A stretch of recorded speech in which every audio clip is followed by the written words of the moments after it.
Okay, so today my life talk is going to be about how this book relates to me as a wrestler, and I encourage you to think about how it relates to your own life. This book is called Wooden, written by John Wooden. It's a lifetime of observations and reflections he's had over his life. And for those of you who don't know, John Wooden he was an NBA basketball player, but he is most famous for his coaching career at UCLA. He won 10 national championships in a span of 12 years and held an 88-game winning streak. And before that, he was actually a high school English teacher, so I kind of have a man crush on the old guy. But at the end of his book, he recaps with a list of maxims he wrote about. And a maxim is basically a general rule of conduct, like you can live your life by. And so I just picked out a few to share with you and how it helps me as a wrestler. So maxim number 1, the best way to improve the team is to improve yourself. As you may know, wrestling consists of 10 guys up and down the lineup. So each day I go up into the wrestling room, I practice to try and make myself better in hopes to walk out on the mat and win the match for the team, which will overall be beneficial for the team. So improving yourself always comes first. I mean, sure, I can tell our heavyweight not to eat a raw Hot Pocket before he goes out and wrestles, but everybody kind of has their own thing. You find what works best for you. And I think wrestling fits this maxim pretty well because not one person on the team is going to be able to win you the duel. So maxim number 2.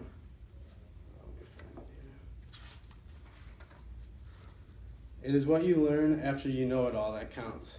So with wrestling and kind of school in general, like going to class, it always seems kind of repetitive. And when it comes to wrestling, I by no means know it all. So I go up to the room and you can learn new technique every day. You might know a move pretty well, but you can learn multiple setups to that move. Guys like Dennis Hall, who's a Olympic silver medalist and world champ, comes up to the room and he talks about how he's still learning, and he learns from the people he teaches even, kind of like our job here at the Writing Center. So even when you think you know it all, you can never stop learning. So maxim number 3, goals achieved with little effort are seldom worthwhile or lasting. So throughout wrestling and my life, I've learned that with little effort comes little reward. The reason why championships are remembered and talked about is because you have to put your maximum effort to achieve them. So you can ask yourself, did I do everything in my will to achieve what I want to achieve? And if the answer is no, then whatever it is that you're trying to achieve won't be memorable or worthwhile. So take video games for an instance. I like video games, but they're usually not that hard to beat, usually. So in most cases, you won't really remember, I don't know, when you're 80 years old that you beat a video game, except for Super Smash Bros., which I'm pretty proud of since like 3rd grade. The 4th maxim, as long as you try your best, you are never a failure. That is, unless you blame others. So growing up, when I was really young, my dad would always tell me, especially like for wrestling, all you can do is try your best, and that is all he's ever asked me. But even when I would try my best and I would go and wrestle and I would lose, I would still be crying and disappointing myself. I don't know. Wrestling in the younger years is really kind of a lose-lose situation because either I would beat the guy up and feel bad for him, or I would lose and then just be crying and bawling my eyes out. So I remember all my coaches telling me like, oh, wrestling's such a mentality kind of thing. You gotta have the mental side of things.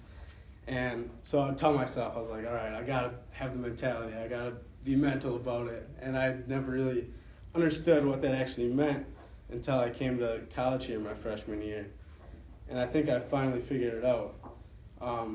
So all the work that you put in towards wrestling, you have the opportunity to go out and wrestle, and you don't fail when you lose, you fail when you don't give your best effort. Then, last but not least, maximum number 5.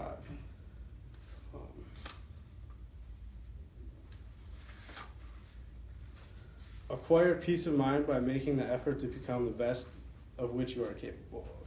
So it's kind of similar to the previous one, but this is kind of how I see it. When you're about to wrestle a new opponent for the first time, you really don't know how good they are or if they're just like a fish until you get your hands on them. So what you do know, though, is how good you are and who you are as a wrestler, kind of like your strengths and weaknesses. So all you can do is put your best self forward. It's kind of like here at the writing lab, when you meet with somebody new, all you can do is give them your best self. And that is why it is so important to put your best effort in becoming your best self.